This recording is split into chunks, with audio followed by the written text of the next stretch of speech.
ओम श्री गणेशाय नमः। बंधुओं, आज मैं आपको सावन मास महात्म की कथा का 15वां अध्याय श्रवण करवाने जा रही हूँ। बंधुओं, जो कोई भी सावन के महीने में सावन महात्म को सुनता है, भगवान शिव की उन पर सदा ही कृपा बरसती रहती है। बंधुओं, सावन के महीने में रोजाना भगवान शिव को जल अर्पित करे, दूध अर्पित करे और फिर सावन मास महात्म की कथा का श्रवण करें। शेषनाग माँ जी ने भगवान शंकर से कहा, हे प्रभु, मैं नागों का आश्चर्यजनक नाग पंचमी व्रत आपके मुखारबिंद से सुन चुका हूँ। हे देवेश, अब आप मुझे षष्ठी के दिन किए जाने वाले व्रत के संबंध में बताइए। इस व्रत का नाम क्या है, विधान क्या है?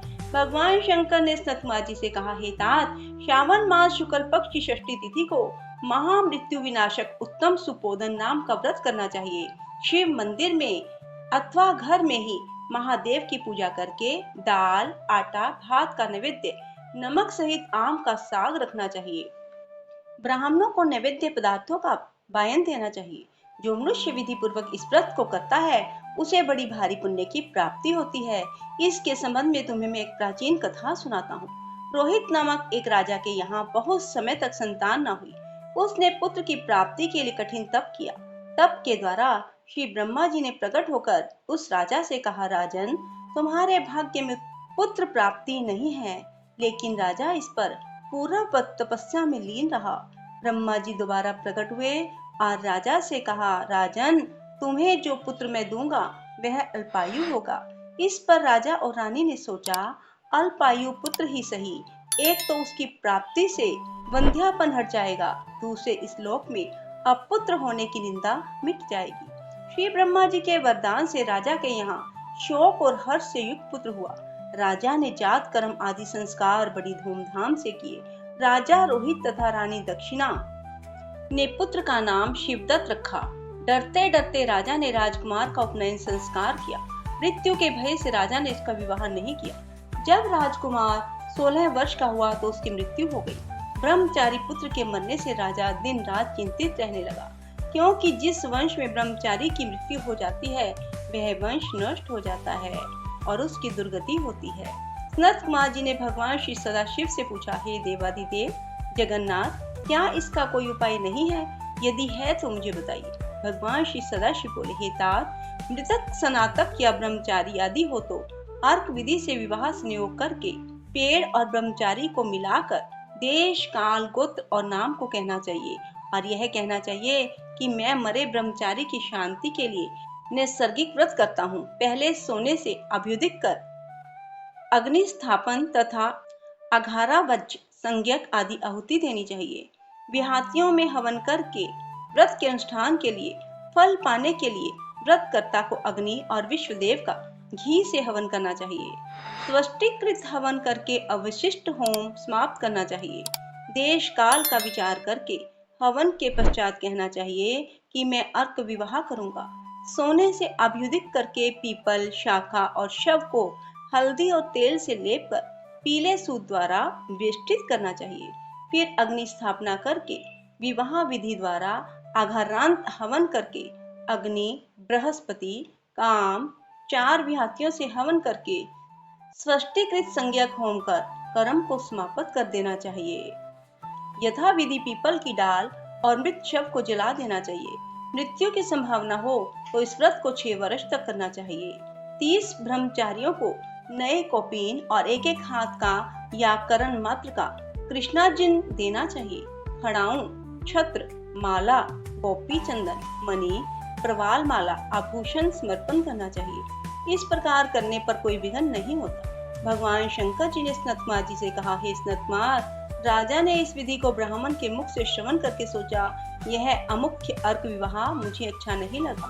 विवाह का मुख्य होना उचित है, जिससे मेरे जीव के वास्ते कोई कन्या नहीं देता। मैं राजा हूँ, जो कोई इसको अपनी लड़की देगा मैं उसे रतन और बहुत सा धन प्रदान करूँगा। उसके शहर में एक ब्राह्मण रहता था, जो कि उन दिनों बाहर गया हुआ था। उसकी पहली मृत पत्नी से एक लड़की थी। उस ब्राह्मण की दूसरी पत्नी बहुत दुष्ट थी। उसने डाह से पैसों के लालच में राजा को लड़की देना स्वीकार कर लिया। उसने 1 लाख रुपया नगद देकर राजा को अपनी सौतन की 10 वर्षीय कन्या उसके मृत लड़के के लिए दे दी। उस लड़की को लेकर राजा की सेवक शमशान भूमि में गए। उन्होंने राजकुमार के शव के साथ उस लड़की का विवाह किया और बाद में उस शव के साथ उस लड़की को जलाने की तैयारियां करने लगे। तब लड़की बोली, आप ये क्या कर रहे हैं? लड़की की बात सुनकर वे सब दुखी होकर बोले, यह तेरा पति है, हम इसकी देह को जला रहे हैं। लड़की डर कर रोने लगी और उसने कहा, आप मेरे स्वामी को क्यों जलाते हैं? मैं इसे जलाने नहीं दूंगी। आप सब लोग यहाँ से जा सकते हैं, मैं तो यहीं इसके पास रहूंगी और जब यह उठेंगे मैं इनके साथ ही जाऊंगी। लड़की का हट देखकर सब करुणा से आर्चित होकर वहां से चले गए। उस समय बड़े बूढ़ों ने कहा, घोर कष्ट है, हम किसी का भविष्य तो नहीं जान सकते। यह लड़की बेचारी अपनी सौतेली माँ के द्वारा बेची गई है, इसके तो भगवान ही रक्षक है। हमें मरे हुए राजकुमार और इस कन्या को हरगिज नहीं जलाना चाहिए और यहाँ से चले जाना चाहिए। इसके बाद सब लोग अपने अपने घरों को वापस लौट गए। अब वह छोटी सी लड़की जो कि कुछ ना समझती थी, शव के पास अकेली बैठी हुई रोने लगी और बार बार भगवान श्री सदाशिव और भगवती पार्वती को याद करने लगी। उधर दया सागर भगवान सदाशिव और भगवती पार्वती भी बार बार उनको याद करने लगे और नंदी पर सवार हो तेजी के साथ उस बालिका के पास पहुँचे। बालिका ने जब भगवान श्री सदाशिव और भगवती पार्वती को देखा तो वह अपने स्थान पर से उठी और उन्हें प्रणाम किया। उसे भगवान और भगवती के आने से बहुत संतोष हुआ। उसने भगवान सदाशिव से पूछा, क्या मेरे पति जी उठेंगे? उनके सहज बाल स्वभाव को देखकर कृपालु भगवान सदाशिव और पार्वती ने कहा, हे बालिके, तेरी माँ ने सुपोदन नामक व्रत किया था।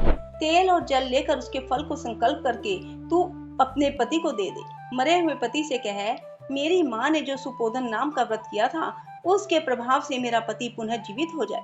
बालिका ने भगवान सदाशिव और भगवती पार्वती के उपदेश अनुसार वैसा ही किया। शिवदत्त तुरंत उठकर बैठ गया।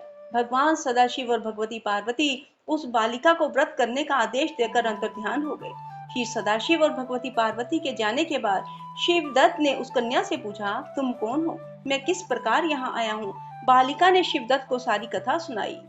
इसी प्रकार रात बीत गई। प्रातः काल नदी के तट पर स्नान करने के लिए आए हुए लोगों ने वापस लौटकर राजा से जाकर कहा, महाराज, आपका पुत्र और पुत्रवधू नदी के किनारे बैठे हैं। राजा सारा हाल सुनकर अत्यंत प्रसन्न होकर बाजे गाजे के साथ नदी के तट पर गया। जनता ने प्रसन्न होकर राजा की स्तुति की।